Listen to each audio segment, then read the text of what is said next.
महिला दरोगा का एक लड़का जो महिला पुलिस कांस्टेबल के साथ प्यार का झूठा ऐसा इजहार करता है, लेकिन वो बिना सोचे समझे महिला पुलिस कांस्टेबल उस महिला दरोगा के बेटे के प्यार में इस कदर फंस जाती है कि वो उस जाल से निकलना भी चाहती फिर भी नहीं निकल पाती।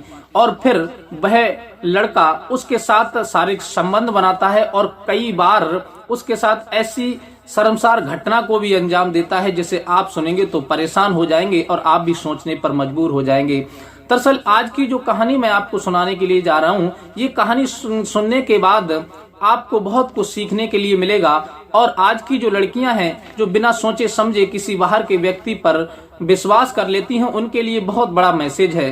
तो आइए जान लेते हैं कि उस महिला दरोगा के बेटे ने उस महिला पुलिस कांस्टेबल के साथ ऐसी कौन सी घटना को अंजाम दिया था जिसे सभी लोग जो भी सुनता है वो परेशान हो जाता है, हैरत में पड़ जाता है।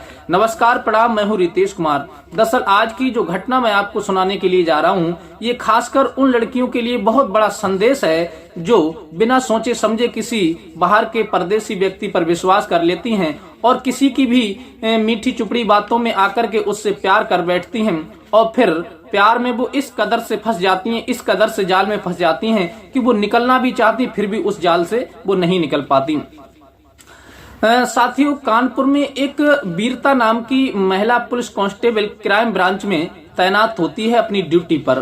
तभी उसकी मुलाकात एक महिला दरोगा जिसका नाम अनीता यादव होता है उससे हो जाती है। और अनीता यादव जैसे ही उस महिला पुलिस कांस्टेबल वीरता को देखती है, क्योंकि वो देखने में बहुत खूबसूरत थी, तब वो उसकी तारीफ करने लगती है और कहने लगती है कि बेटी, तुम तो बहुत खूबसूरत हो और मैं तुम्हारी सुंदरता को देख करके बड़ी प्रसन्न हूँ, और तुम कहाँ रहती हो? तब वो महिला पुलिस कांस्टेबल वीरता कहती है, वैसे तो आंटी मैं इसी कानपुर में रहती हूँ, अम्बेडकर नगर में की रहने वाली हूँ, लेकिन यहाँ पर क्राइम ब्रांच में एक महिला पुलिस कांस्टेबल के पद पर तैनात हूँ। ये बात जब वो दरोगा अनीता यादव सुनती है तो वो बड़ी खुश हो जाती है और वो कहती है कि बेटी, तब तो तुम हमारी पड़ोसी हो, हम भी ज्यादा दूर के रहने वाले नहीं हैं, हम भी यही एक चकेरी थाना क्षेत्र पड़ता है, उस क्षेत्र में एक गांव है हमारा, हम उस वहां के रहने वाले हैं, लेकिन इस समय पर हमारी दरोगा में जो ड्यूटी है लगी हुई है वो लखनऊ के LIU मुख्यालय में मैं दरोगा के पद पर तैनात हूँ। ये बात जब वो महिला पुलिस कांस्टेबल सुनती है तो वो भी खुश होती है, कहती ठीक है आंटी, बहुत अच्छी बात है, आप लखनऊ में एक दरोगा के पद पर तैनात हैं। तब वो अनीता यादव दरोगा कहती हैं कि बेटी, हम तुमसे बहुत प्रभावित हैं और तुम हमारे घर जरूर आना, क्योंकि हमें तुमसे कुछ अपना जैसा लगाव हो गया है। वो कहती है ठीक है आंटी, हम जरूर आपके घर आएंगे। तभी वो एक दिन फोन करती है और फोन करती है वो 23 मार्च को। अनीता यादव वीरता से कहती है कि बेटी, तुम हमारे घर आ जाओ और हम तुमसे मिलना चाहते हैं। लेकिन वो उसकी ऐसी मीठी बातों में बहक चुकी थी वीरता पुलिस कांस्टेबल कि बिना कुछ सोचे समझे उस अनीता यादव के घर पहुंच जाती है। और जैसे ही वो अनीता यादव के घर पहुंचती है, उधर अनीता यादव का एक जवान बेटा होता है घर में और अनीता यादव होती है। तभी वो दोनों लोग देखते हैं कि जो महिला पुलिस कांस्टेबल होती है वीरता, वो पहुंचती है, तब वो दोनों लोग बड़ा सम्मान करते हैं, उसका बड़ा आदर सत्कार करते हैं और उसे चाय नाश्ते की बात करते हैं। चाय नाश्ता जब उसके लिए कराते हैं तब वो उसकी तारीफ भी करने लगती है। अनीता यादव वो जो दरोगा होती है वो कहती है कि बेटी, तुम बहुत खूबसूरत हो और हमारा ये बेटा है जो नौकरी की तैयारी कर ही रहा है, और इसके पिता जो थे पहले दरोगा थे, लेकिन ड्यूटी के वक्त उनकी मौत हो गई थी, तो ये तैयारी कर रहा है और फिर पिता की नौकरी इसको मिलने वाली है। कुछ ही समय बीतेगा और उसके बाद इसे नौकरी मिल जाएगी, फिर ये भी दरोगा बन जाएगा। ये बात जब वो वीरता पुलिस कांस्टेबल सुनती है तो वो सोचने लगती है कि जब इसके पिता ड्यूटी पर इनकी मृत्यु हुई है तो शायद एक ना एक दिन इसे दरोगा की ही नौकरी मिलेगी। ये बात जब वो विचार करती है तो वो और भी खुश हो जाती है। फिर अनीता यादव कहती है कि बेटी, अगर तुम बुरा ना मानो तो हम अपने बेटे की शादी का प्रस्ताव आपके सामने रखना चाहते हैं, अगर इच्छुक हो तो। लेकिन उधर तो माँ उसकी लड़के की दरोगा थी और पिता की ड्यूटी पर मृत्यु हुई थी और उसकी ड्यूटी लड़के को मिलने वाली थी। और जाहिर सी बात है, एक लड़की जब होती है तो वो अच्छा परिवार देखती है, अच्छा वर देखती है और अपने घर बसाने का सपना देखती है। लेकिन इधर जो महिला पुलिस कांस्टेबल वीरता होती है वो भी बस उसी ख्वाबों में खो जाती है कि माँ भी दरोगा है और पिता की ड्यूटी पर मृत्यु हो गई है तो पिता की नौकरी बेटे को मिल जाएगी, और मैं पुलिस कांस्टेबल में हूँ और फिर मेरी इससे शादी हो जाएगी तो ये भी दरोगा हो जाएंगे, मैं सभी परिवार जो है नौकरी में हो जाएगा। बस इसी बात को सोच करके वो उन पर पूर्ण रूप से विश्वास करने लगती है और फिर विश्वास करती है। काफी समय अनीता यादव के घर वो बैठती है और बैठने के बाद चाय नाश्ता करती है, लेकिन इसी बीच बातों ही बातों में वो नवनीत होता है, वो उन्हें अपने प्यार जाल में फंसा लेता है और कहता है कि मैं तो तुमसे बहुत ही ज्यादा प्यार करने लगा हूँ, तुम्हारी सूरत मेरे अंदर भा गई है। बस उसकी बातें सुन करके वो वीरता उस बात का कोई विरोध नहीं कर पाती और फिर वो लड़का नवनीत उस महिला पुलिस कांस्टेबल वीरता के साथ शारीरिक संबंध भी बनाता है। बस इसी बात को लेकर के, क्योंकि उधर तो उसकी माँ ने उसके दिमाग में ये भर दिया था कि हम अपने बेटे से तुम्हारी शादी कर देंगे। बस इसी बात को लेकर के वो वीरता पुलिस कांस्टेबल कोई विरोध नहीं कर पाती। फिर बार बार वो कहती है कि बेटी तुम्हारा ही घर है ये, तुम अपना घर समझ करके आया जाया करो और फिर इसी बीच हमारी तुम्हारी मुलाकात भी और अच्छी होती रहेगी और फिर एक दूसरे को जान पहचान भी हो जाएगी। बस इसी बात को लेकर के जो वीरता होती है पुलिस कांस्टेबल, वो अनीता यादव के घर आने जाना शुरू कर देती है। इसी बीच वो नवनीत होता है, वो महिला पुलिस कांस्टेबल के साथ कई बार शारीरिक संबंध भी बनाता है और जब शारीरिक संबंध बनाता है तब वो एक दिन कहता है उस महिला पुलिस कांस्टेबल से कि अब हमारी एंगेजमेंट होने वाली है। इधर अनीता जो यादव होती है दरोगा, वो भी कहती है कि हम तुम्हारी अपने बेटे से एंगेजमेंट कर देते हैं।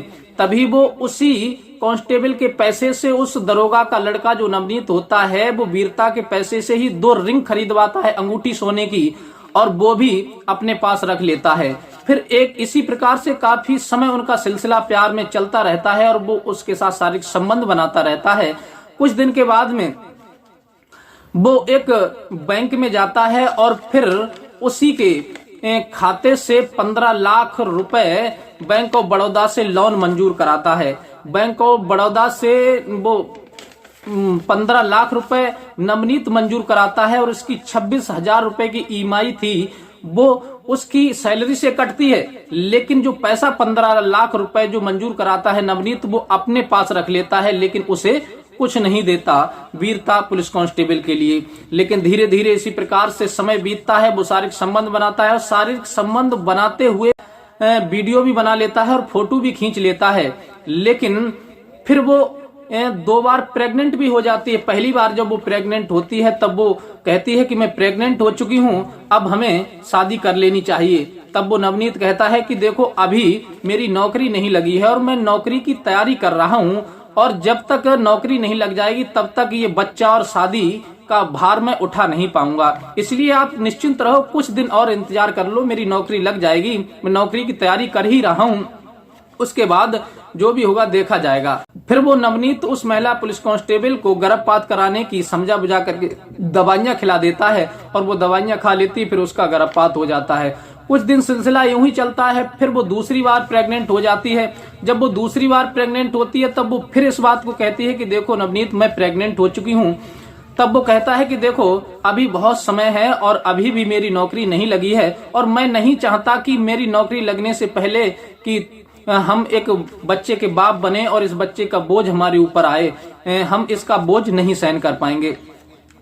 तब वो फिर उसे समझा बुझा करके उसे गर्भपात की दवा खिला देता है और फिर उसका गर्भपात हो जाता है। बस इसी सिलसिले को लेकर के नवनीत शारीरिक संबंध बनाता है और फिर उससे दूरियां बनाना शुरू कर देता है। इस बात की उसे शक होने लगती है। तब वो नवनीत के पास जाती है और कहती है कि नवनीत अब तुम हमसे दूरियां क्यों बना रहे हो। इस बात को लेकर के वो वीरता पुलिस कांस्टेबल के साथ नवनीत जो दरोगा का बेटा होता है वो मारपीट भी करता है और उससे बहुत ज्यादा घृणा करने लगता है। जब दूरियां बनाता है तब वो फोन करती है उसी की माँ के लिए जो अनीता यादव पहले उसी महिला पुलिस कांस्टेबल से कह रही थी कि हम अपने बेटे की तुमसे शादी कराना चाहते हैं। तब वो फोन करके कहती है कि आपका बेटा हमसे दूरियां बना रहा है, इसने 2 बार हमें प्रेग्नेंट भी कर दिया और गर्भपात भी करा दिया।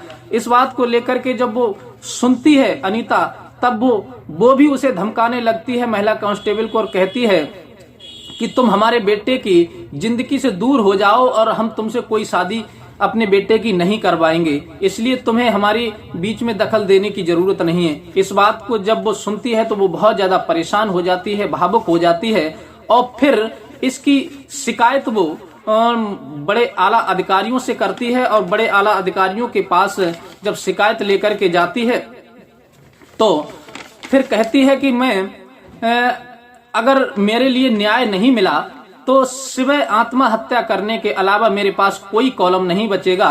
इसलिए वो वहां के जो कमिश्नर होते हैं उनके लिए पीड़िता शिकायत पत्र देती है और शिकायत पत्र देकर के अपने इंसाफ की गुहार करती है। और उसने एक लिखित पत्र उस थाने में भी दिया है, चकेरी थाने में, उसके खिलाफ, क्योंकि उसने 2 बार उसे प्रेग्नेंट भी किया था। और ये थाने में जाकर के जो पुलिस कमिश्नर होते हैं उनके लिए पूरी वारदात वो वीरता पुलिस कांस्टेबल सुनाती है कि उसने हमें इस तरह से शादी का झांसा देकर के हमारे साथ शारीरिक संबंध बनाए, 2 बार उसने प्रेग्नेंट भी किया और फिर 15 लाख रुपए हमारे खाते से उसने निकाल लिए और 26,000 की ईएमआई हमारे ही सैलरी से कटती है, हर महीने हमें भरनी पड़ रही है। और 15 लाख उसने ले लिए, 2 रिंगे भी एंगेजमेंट के नाम पर उसने बहला फुसला करके हमसे ले ली। और शादी का जब वक्त आया तो उसकी माँ भी हमें धमकाने लगी और वो भी हमसे दूरियां बनाने लगा। पुलिस कमिश्नर उससे पूरी जांच जब बिठाते हैं, उधर उसके जो क्राइम ब्रांच के जो अधिकारी होते हैं वो भी जांच बिठाते हैं और उन दोनों के खिलाफ मुकदमा दायर होता है। क्योंकि उसकी जो माँ होती है अनीता यादव, जो लखनऊ में दरोगा के पद पर तैनात थी, उसके खिलाफ भी मुकदमा दायर हुआ है और उस लड़के के खिलाफ भी मुकदमा दायर हुआ है और उनकी गिरफ्तारी होगी। और गिरफ्तारी होने के बाद जो विभागीय कार्रवाई होगी वो उनके खिलाफ कार्रवाई की जाएगी, उसकी माँ को सस्पेंड, निलंबित भी किया जाएगा। तो साथियों, ये कहानी सुना करके हमारा उद्देश्य किसी का दिल दुखाना नहीं है, ना ही किसी को परेशान करना है। हमारा उद्देश्य केवल आपको सतर्क और जागरूक करना है कि जो लड़कियां होती हैं वो जरा से लालच पर किसी को नौकर पेशा देखती हैं, किसी की नौकरी जॉब अच्छी देखती हैं या फिर उसकी मीठी चुपड़ी बातों में आ जाती हैं। उनके साथ अक्सर ऐसा ही होता है, लोग उनका मिसयूज करते हैं, उन्हें इस्तेमाल करते हैं और इस्तेमाल करने के बाद उन्हें राह चलते छोड़ देते हैं और उनका कोई भी वो ध्यान नहीं करते। इसलिए हमेशा सतर्क रहें, सावधान रहें और किसी की मीठी चुपड़ी बातों में ना आए। अगर वीडियो अच्छी लगी हो तो प्लीज अपने यार दोस्तों को भी शेयर कीजिए और मिलते हैं इसी प्रकार की कोई नेक्स्ट घटना के साथ। तब तक के लिए दीजिए इजाजत, नमस्कार।